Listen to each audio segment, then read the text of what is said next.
classes of people that she says still have freedom in our society are the artists and scientists. In that scientists can create new life forms, new things. Richard Feynman and other people have written a lot about this. But I'm sorry, Freeman Dyson, I'm sorry, not Richard Feynman. Freeman Dyson has said that scientists will become the poets of the 21st century. And what he means by this is that scientists will be creating new art. But what he means by that is new lives, new life forms. And that will be what art becomes. Art and science will merge in that instead of creating poems, will create new life forms. That's Freeman Dyson, who's one of the leading physicists in this country. I would leave you with that, but I want to read the footnote 87 on page 323, the last footnote of the book. I usually read lots of footnotes in hers, but the footnotes are great.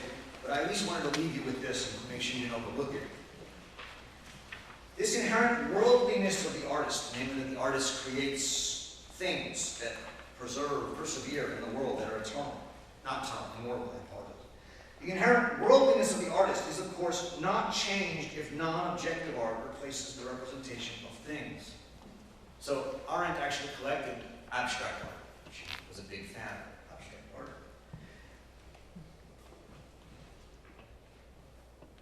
To mistake this non-objectivity for subjectivity, where the artist feels called upon to express himself, his subjective feeling is the mark of charlatans, not artists.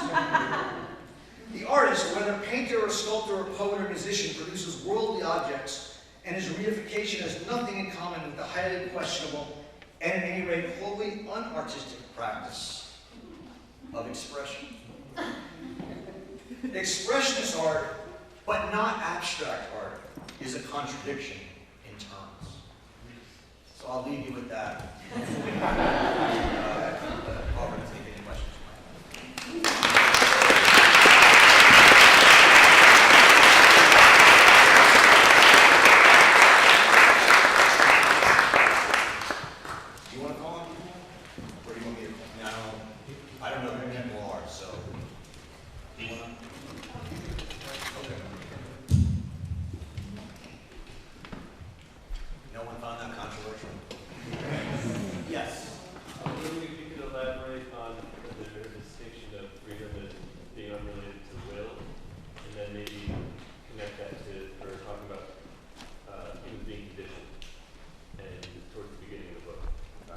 So the question is, there's two questions. I'll see if I know if they're related. One is, I said something about how freedom for Arendt is the freedom to act, and thus distinguished from free will.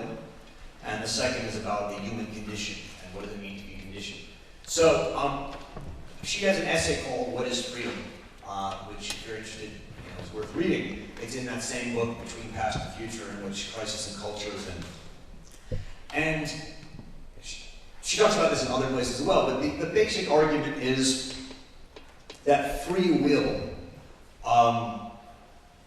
makes freedom internal, makes it part of your mind. You have free will to do this or that. And she basically says, that's an interesting philosophical question, but it's not that important for humanity. Scientists say we don't have free will, everything's based on chemical this, and philosophers say, or Christians say we do have free will, and we can decide what to do. And she's like, it's sort of a, who knows? They're both true. That's what she says. But freedom, as part of the human condition, what freedom matters is our freedom to act in such a way that we disclose ourselves as unique and meaningful beings. This is the sections on the web relationships and disclosing ourselves. Freedom is to act with others in concert. It's to build things. It's to build a world in common with others. What makes us human is not that we do or do not have free will, whatever that is. It's that we can create sharp cathedral, or we can create the United United States of America. We can create things that last and that people think deserve to last. And that's where our freedom lies. So she sees freedom as the freedom to act in concert with others, to do things that are unique, different, and display what is meaningful about ourselves. Now, some people act and do stuff and they try and kill all the Jews, or they try and, kill all whatever people you want to kill. As she rightly says, those people can be great actors. But we don't like them, right? We don't like what they're doing, and we can judge it as bad, morally. But she does think that that the highest thing that makes us human is our ability to act with people who are different from ourselves in a pluralistic world in such a way that, without denying our differences, we come to see together that certain things hold us together in common and deserve to. That's what Immanuel Kant says aesthetic judgment is. It's a judgment with no rules of a universal, without being set down from above, but comes up from the fact that everyone knows that this is beautiful. And Arendt argues that freedom is the freedom to act, and thus also to be judged by others as whether your action is beautiful or not. I don't know if that's answered your question, but, and I'm happy to have people push on it. The human condition stuff, I mean, it's, in the introduction, she talks about why she calls it the human condition as opposed to human nature. I mean, by the way, the original title for this book was not the human condition, it was the Vita Activa. The English publisher didn't think people would buy that, so they changed it to the human condition. But she talks about what the human condition is. In her view, she says the conditions of human existence can never explain who we are. They're not nature, but they are what conditions us. And most of the things that condition us are things we've created. And we live in a world, and that world is ever changing, and yet also durable. And the human condition, as it's evolved, emerges in relation to all those things we've done, said, experienced, also nature, that condition us. And so, I don't know why, I'm not sure when you have an issue with that. I meant specifically the idea of being conditioned in relation to like its use by behaviorists in the 50s. But that's not what she means by it. I mean, when she talks about behaviorism, she's talking about something else. She thinks that, yes, I mean, she's very worried about behavior, but she thinks it goes much deeper than behaviorism. Behaviorism is not rooted in the psychology of the 1950s. It's rooted in Galileo's telescope and the conviction that our senses are unreliable, that human beings are thus unreliable, and the only thing that's reliable is instruments that can measure universal truths. That's the fundamental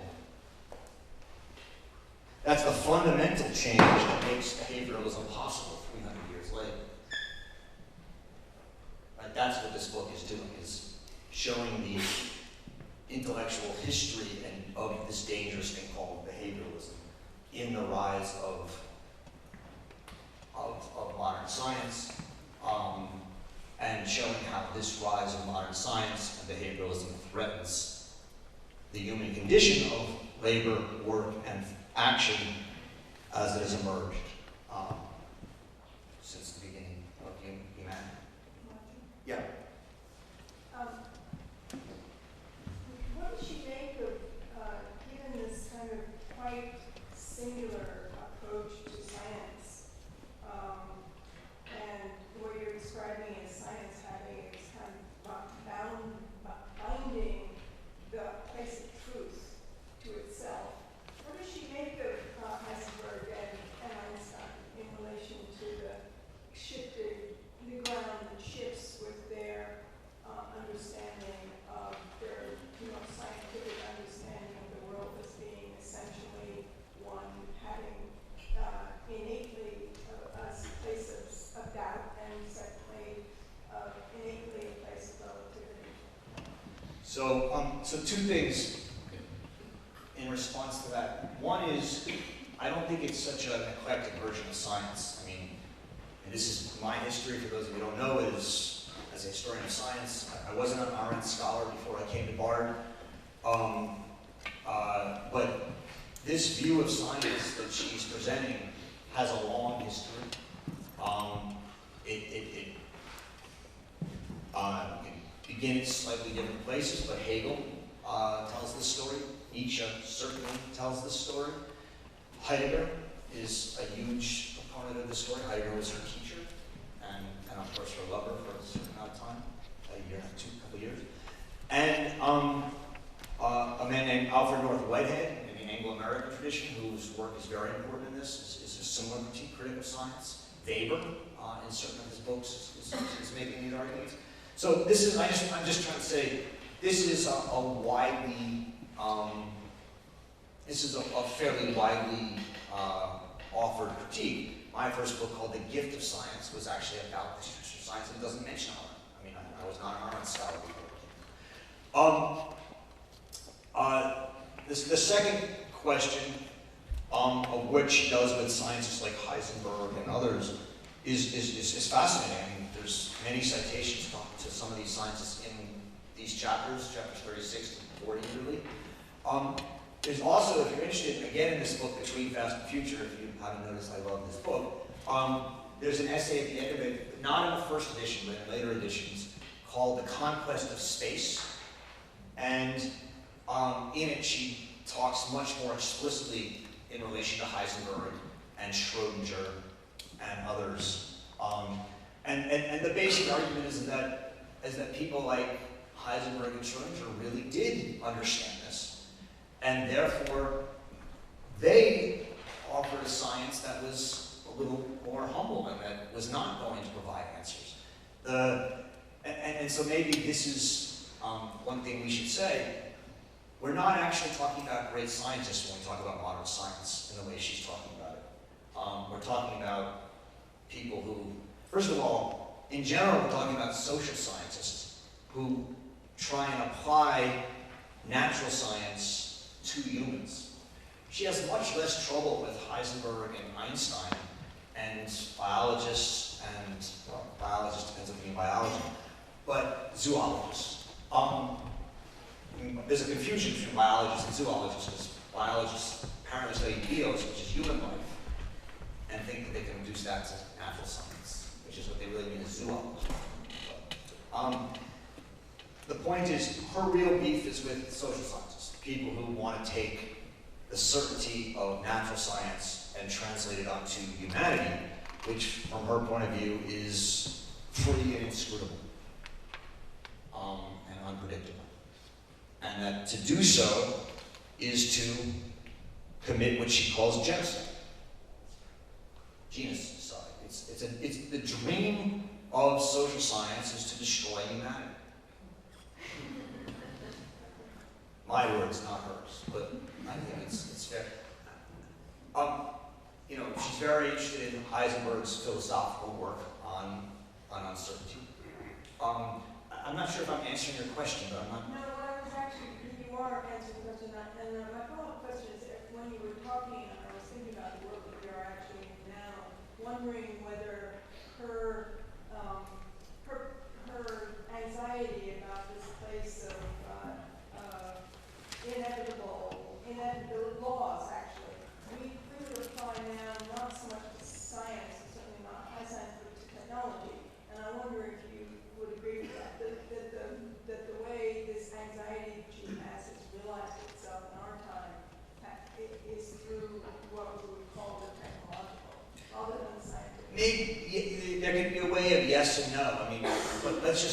about political science, right? Which has very little to do with technology. I mean, we use math in political science. Or economics. Not a whole lot of technology in economics. But the premise of economics and political science is that there are theories that, you know, man is a profit maximizing, a happiness maximizing, unhappiness minimizing animal, right? Utilitarianism, or some other theory. And this is, you could call this technique, and in Heidegger's sense, this is what he means by techne in some sense, so we can. But I think it's less to do with technology, and more to do with a way of thinking that sees all beings as calculable and knowable. That is techne in the Greek sense, not technology, which is why it's actually a mistranslation of Heidegger's essay on concerning technology. That's not what he wrote. There's a good word, technologie in German. It's technique. It's an essay concerning the technical, or technique, technical thinking, which is the thinking in which you think you can know things and figure them out and solve them. The sections, we didn't read it, but the sections in the private and public chapter on the law of large numbers is a fascinating, I think it's on page. Well, anyway, you should pay attention. What she basically says is the law of large numbers, which says that with statistics we can, in a sense, predict who will buy what. Right? This is how Amazon and big data, right? We've gotten even past what she thought as the large big numbers to big data, is the end of human freedom. Another way of thinking about it, because not only will we be sold what we want or what they want us to buy and stuff like that, but to the extent there are people who are outliers, we call them artists or crazy people, right? To the extent there are people who are outliers, we say they're not outliers, they are predicted in the law of large numbers that there will always be a bell curve with some outliers on it. And so even the outliers now become part of the system. And they can't, therefore, dent the system, because when they're there, they're not surprising, they're expected. So we now expect the outliers, and therefore don't pay attention to them, because we consider them just part of the bell curve system. So that's those sections on the law of large numbers in the private public chapter are really worth paying attention to. Do you guys want to, I don't know who I should, or should, I don't know if there's a, I just, okay, yes. I'm just going to random. What was her feelings about you talk about social science, and I don't think psychology necessarily is social science in the same way. But how did she feel about Freud? It was not mentioned at all, but also it seems to be a guy who periodically acknowledged the limits of his own thinking, Yeah. which I think would appeal to her. Okay, so she does not write about Freud very much. She's not a fan of psychoanalysis. She doesn't know much about it. One of her best students, and who ended up being her biographer, and written some great books about her, Elizabeth Young Gould, who unfortunately died 2 years ago, became a psychoanalyst. And has written a lot about Arendt and psychoanalysis, and tried to argue that Arendt's hatred of psychoanalysis was misplaced, et cetera, et cetera. I'm not going to go into all that. The reason she didn't like psychoanalysis is that it sought hidden meanings and hidden causes for human behavior. Right? Hannah Arendt believed in appearances. She believed in that the appearances matter. She has whole chapters in the book Life of the Mind and other places and here in this book, on the space of appearance. Seeking hidden causes deprives us of freedom and our humanity. And so she was a skeptic about psychoanalysis. She doesn't, whether she thought Freud was that or not, she never said. She doesn't write much about Freud. I just think she wasn't that interested in it. I also think, here's a woman whose father died when she was 4 or 5, and who had survived the Holocaust and was in a camp. I just think she was uninterested, to be very honest. Yeah. We're told in the introduction that Arendt thought of this book as a kind of prolegomena to a more systematic political theory. And the implication is that some of that was done, but was never finished. What is that? Actually, never read the introduction.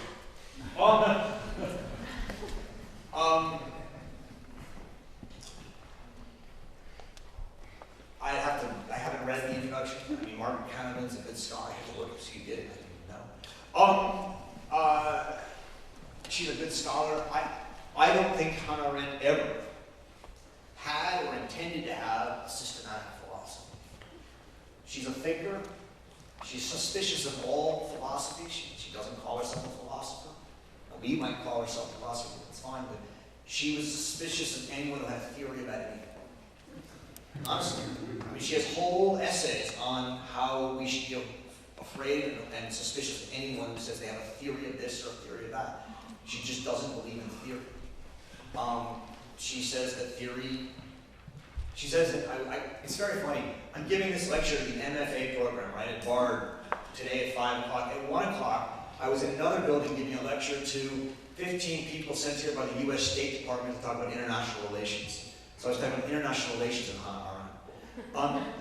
There's very few people who are so broad and interesting and in depth that can be interested in international relations and this. But I was talking about an essay of her called On Violence, in which she has a line in which she says there is no greater danger to modern government and democracy than the entrance of intellectuals into politics.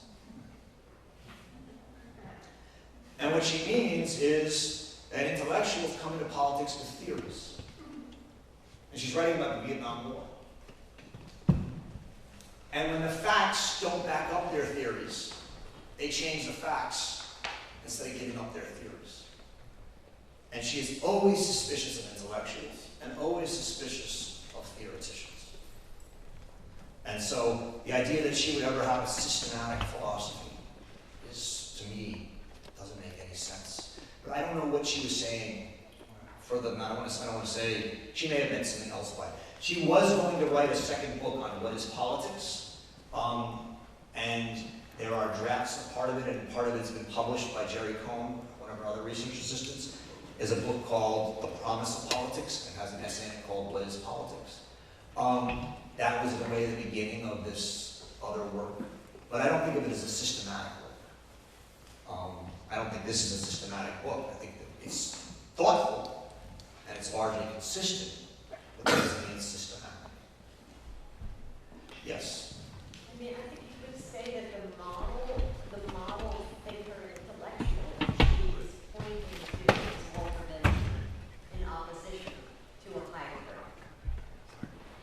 Because she faced the incredible, horrible tragedy of the thinkers, of the greatest philosophers of the century, failing in the face of the Holocaust. And single-handedly tried to save Walter Benjamin from oblivion, and she was the first to translate him, get everything over. And he represents, I think, the kind of intellectual who's not attached to power, who can't get a job, who can barely be published. That's, in a sense, partially what you could say. He's a role model for the intellectual. So Hannah Arendt was deeply loved Walter Benjamin. They played chess regularly in Paris, and they were both in exile. You're right. She, with Gershom Scholem, basically saved him from oblivion when Adorno and others wanted to let him go because they didn't think he fit the Marxist model. She didn't translate him, but she did arrange for him to be translated and introduced and wrote the introduction to Illuminations, which first made him known, at least in this country. She has a great essay called The Pearl Diver in her book Men in Dark Times on Walter Benjamin. So a lot of what you say I would agree with. I wouldn't go as far as you would. I don't think he's her model of a thinker. I think Hannah Arendt has one model of a thinker, and that's Hannah. No, let me say there's two others. There's Socrates, and there's Karl Jaspers. Those are the two people she holds up explicitly and repeatedly through her work as model thinkers. Benjamin was fascinating, and he was great in many ways, but he was She so. doesn't hold herself ever up as a model, right? No, she holds up Socrates and Jaspers. I mean, I think if you want to know what she thinks a model thinker is, you look at her. I'm holding her up as that. I think she calls herself a conscious pariah, right? Someone who consciously stands outside of society, has no interest in society, never took a full-time job, wanted to be as free as she could from all social obligations and commitments and economic obligations and commitments. Only then, she says, can you be free to look at the world and write about it. What she probably, I think Benjamin for her was not engaged enough politically, not engaged enough with the world, too much outside of it. But regardless, he meant a lot to her. He certainly is one of the many people she read closely, carefully. But Socrates is really the person that she holds up over and over again as her model for thinking. The essence of Socratic thinking is, there are two of them. One is that it is better to suffer wrong than to do wrong. And the other is that I would rather be out of tune with the whole of society than be out of tune with myself. That's not a direct quote, but basically the idea that it's more important to be true to yourself as a thinker and as someone with your own conscience and your own sense of what is right than to conform with everyone else. Yes, in the back. What are wholly unartistic practices of expression? Can you speak? What are wholly unartistic practices of expression, and why is expressionist art a contribution? Okay, why is expressionist art a contradiction? I figured someone might ask about that. Because art is about creating things that are worldly and that deserve to be immortalized. And artists and art should therefore strive to create things that are universal. If you think that art is simply about expressing your own thoughts, your own feelings, you're not creating or not trying to create or creating something that is worldly. And so it's a misunderstanding of what art is. Is that? Look,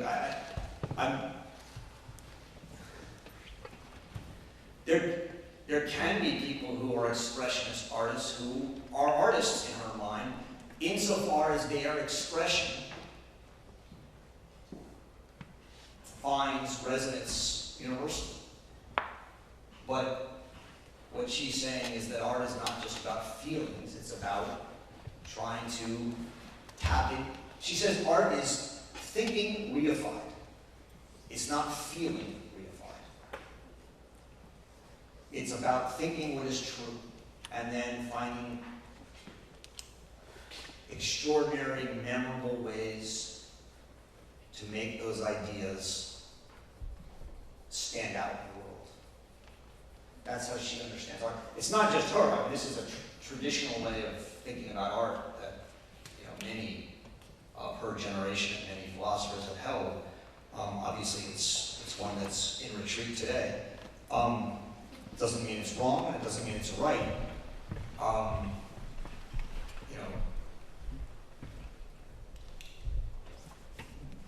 you can certainly argue that artists today do something different, which is undoubtedly the case.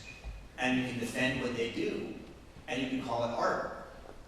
All she would say is that's not what art means in its traditional sense, or in the sense that she understands it as a worldly endeavor to create things that deserve to be immortalized.